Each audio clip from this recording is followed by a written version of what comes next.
What's up everybody, welcome back to BTW Garage. Today we're going to be learning to change the oil and oil filter in my Briggs Stratton whole home generator. This particular model is a Power Protect X26. This process is the same for many Briggs Stratton whole home generators. Just be sure to check your oil quantity as well as your oil filter type before you get started.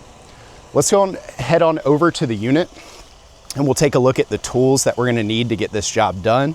I'm going to try to keep my shadow out of the way. Unfortunately, we can't change the sun or where the generator is located, but I hope you find this video today a quick-paced video without a lot of extra talking. What we need is around 2.5 quarts of 10W30. I like to use full synthetic motor oil. Mobil One's my preferred brand. In front of that oil, you'll see the oil filter.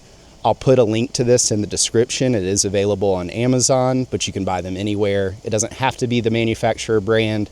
You can go off brand if you want. We do want a funnel, such as this skinny blue funnel shown on the left, to put our oil back in. Behind the oil, you'll see a flexible green piece of plastic.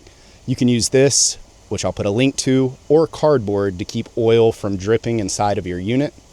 You'll see some empty Gatorade bottles over there. That's not because Nick and I are thirsty, although we are. That is to catch our oil. Even though I have that oil drain pan behind it, you'll see here shortly that sometimes you need something a little bit more skinny in profile in order to collect the oil. The last thing that we're going to need today, random pair of pliers in case we need to move a clip out of the way, a 13mm to take our negative battery terminal cable off.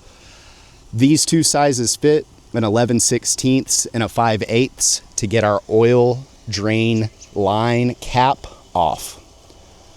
All right, let's make our way over to the unit and figure out how to get to where we need to go. By the way, I forgot to tell you, we need an oil filter removal tool that's seen here on the ground. So, the unit's locked. We're gonna turn the key to the right, lift. Step one before we do anything else is to warm the oil up. Take a look over here and I'll show you how to do that. We're gonna go from, yours is most likely already set to auto manual, indicated by this little red dot. What we need to do is push stop. The stop button lights up. Next, we push start. I've already done this and I'm gonna show you briefly on camera. When you push start, soon after it starts, you can push stop again. It's gonna do an automatic countdown if yours is programmed like mine for about 5 minutes of runtime. That's going to warm our oil up to get contaminants off of the bottom and make it flow more easily in its warm state, i.e. it's going to drain faster. Now that I've warmed my generator up, we're going to ensure that the button is on stop. If you take a look up here, the service generator service disconnect switch should be turned from 1, which is on, to 0. That's going to stop communication from the generator to the home and ensure that it does not turn on while it has no oil in it. Matter of fact, we're going to do one more thing to ensure that. Let's turn these thumb knobs. There's 2 of them. There's actually 4, but you only need to do these inner 2. I'm not sure if you can see both of those at the same time on camera, but these 2 thumb tabs, turn them to the left each, lift, and pull back. This whole door, cabinet door, will come off of the front and we can set it to the side. Next, we're gonna go down to the battery area here. There's a 13mm, I've actually already removed mine, so let me show you. There's a 13mm nut that you need to turn to the left in order to get your negative battery post cable off. We're gonna set that to the side, and now we've ensured that our unit will not turn on while there's no oil in it, i.e. ruining your motor. That's not what we wanna do. The next step is gonna be to drain the oil itself. So I'm gonna grab my larger Gatorade bottle. We're gonna need all 3 of these. If you have a 2-liter, you're probably in better shape than I am today, but we're gonna do a quick swap whenever one fills up and hope not to make a mess today. So I'm going to step here, grab my 2 wrenches that I described earlier. One of them, again, is a 5/8. One of them is an 11/16. This line here is your oil drain line. Now we're going to be taking around 2.5 quarts out, so we may need a 4th Gatorade bottle. I've warned Nick that he might have to chug his Gatorade here in a moment. Put your wrenches on. Yours is probably super tight. And I'm probably stronger than you. No, I'm just kidding. I've already pre-loosened mine. So we're gonna take that off. We're gonna hold it up in the air. Remove the drain bolt. We're gonna take our, what is this? Pomegranate juice. We're gonna let that oil start flowing into that container while watching it carefully. Now it's gonna take around 10 minutes in total to drain. We're gonna do a couple swaps of these bottles. We'll speed up this footage, but get all of the oil out until it stops flowing. And then we're gonna put that cap back inside of the oil drain line.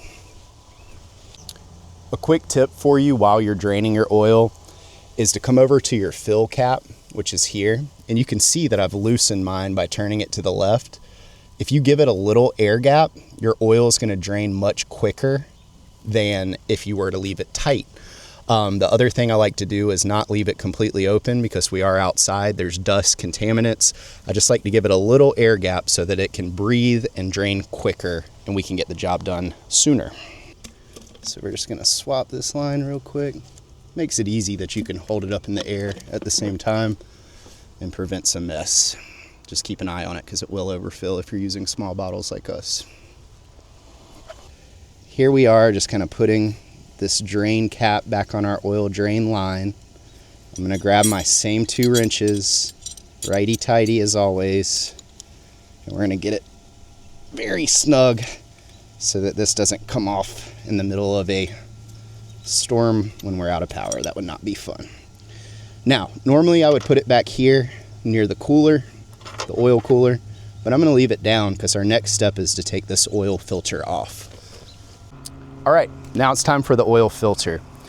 You can see that I set up this nice plastic tool that I told you guys about. Super nice to have, and they're like $10, maybe more by now, but really nice to have one of these. The goal here is not to let any oil drip into our cabinet. So you can see our setup. It should roll down that, go into here. I'll probably still make a mess, but the thought was there, right? So this is our oil filter removal tool. If we get this positioned correctly, we should be mess free.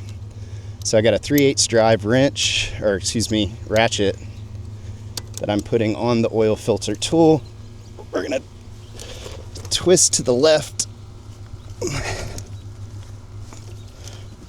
just like so. And it's gonna get to a point here soon where it's gonna start to leak. And that's when we wanna make sure that our tool is underneath it to catch. Oops. We can do it by hand at this point. You guys ready? Here we go. See that oil draining down there? Not making a mess at all. Straight into our drain pan. So that should be about it as far as what's gonna come out. Here in a second, we'll be able to see if we were really mess free or not. And we weren't, but we tried. So the little bit that spilled, easy enough to take a napkin. That's why I brought paper towels. We'll get all that cleaned up. Next, we want to take our new filter, grab just a little bit of that old oil, put it around the gasket as shown here. That'll keep it from sticking. And these oil filters, you can just put on hand tight. I'm gonna grab a paper towel since my hands are oily. And we're just gonna snug that bad boy up as tight as we can get it with our hand. Just like that will work.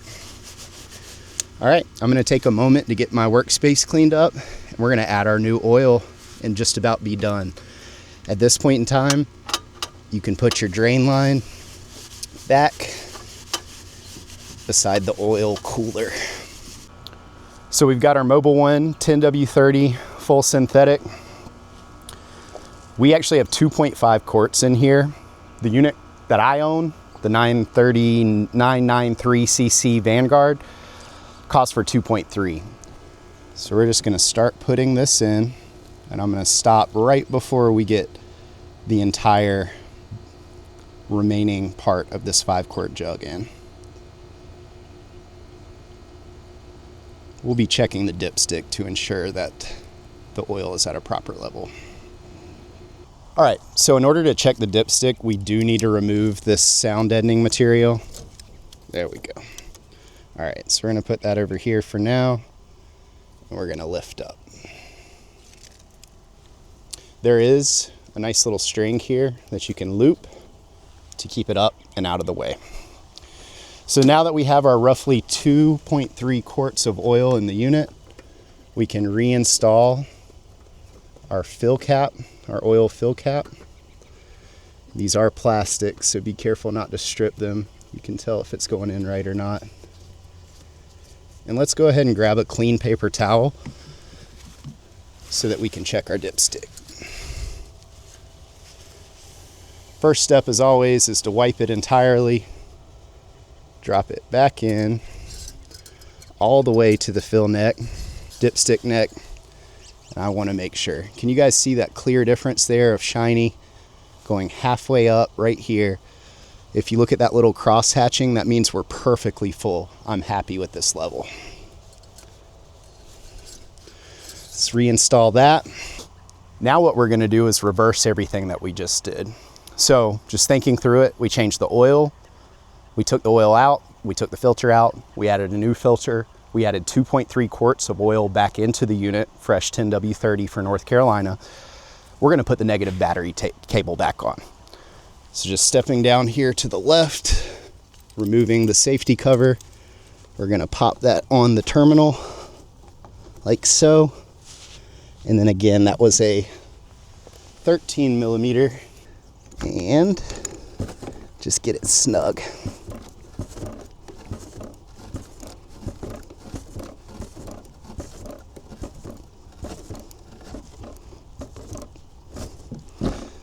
There we go. We'll get the protective cover back on, and then just make sure that our wires here on the right are tucked into this little lip that's created so that they don't get pinched.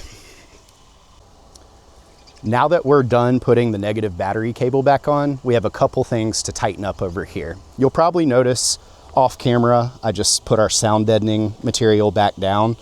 I'm gonna ask you guys not to do that yet because I want you to run your engine one more time and check the oil level one more time before we button this thing up and call it done. So leave that off, but know that it needs to go back on before the end of the job. And I'll remind you of that here shortly. So 2 things to show. Number 1, you should still have your generator service disconnect in the 0 or off position. What we need to do is put that back to 1. What that's going to do is tell the generator to turn on when the house communicates to the unit that it has no power. All right, let's make our way over to the control panel. In order to run the unit again, to get the oil moving and check the oil dipstick again, you would just push start stop, run it through another test cooldown cycle by pushing stop as soon as it started, and you'll see that countdown timer that we talked about at the beginning of the video. But ultimately, if you're comfortable where your oil level is, the next step is to go to auto manual mode. That'll be known by the red indicator that you're back in auto manual. And that's it. The last step is just to turn the cabinet door back to the front, like so.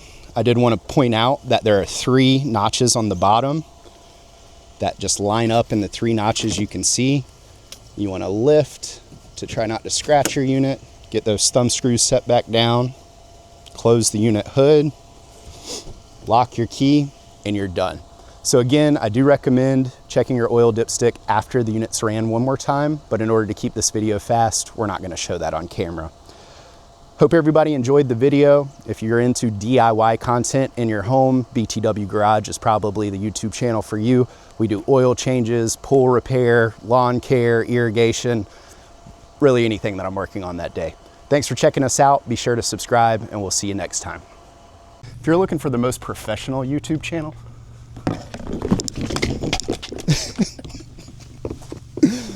oh, that's funny.